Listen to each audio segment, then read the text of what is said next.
Hey kids, have you ever had a favorite sports team? Do you watch their games? And then when they score, do you cheer really loud? Well, in today's lesson, we're going to learn about a time where people cheered really loudly for Jesus. Jesus rode a donkey into Jerusalem.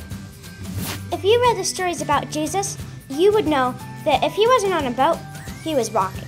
He walked all over the place. He walked from town to town, teaching, healing, and talking to people. But when Jesus decided to go back to Jerusalem, he didn't walk into the city. He chose to ride in on a donkey, and he had a very special reason for that. All the people cheered and spread out branches for him. What's going on here? Why is Jesus riding in on a donkey? Why are the people cheering and spreading out branches?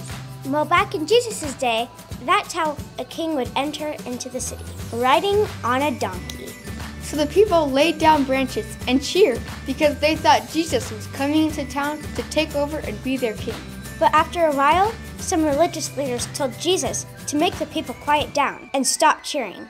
Those religious leaders didn't like what was happening, and they didn't think Jesus would be king. But Jesus had a response for them. Jesus said that if the people didn't cheer, the rocks would do it. It might sound silly, but that's what it says in our memory verse. If they kept quiet, the stones along the road would burst into cheers. Have you ever heard a rock cheer for someone? Neither have I. But do you know what Jesus was saying? He was saying that he wasn't just the king of Jerusalem, but he was the king of everything and everyone.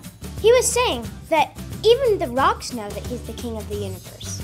And that no matter what, he will be praised. So what does the story mean for us? Jesus is king no matter who cheers for him.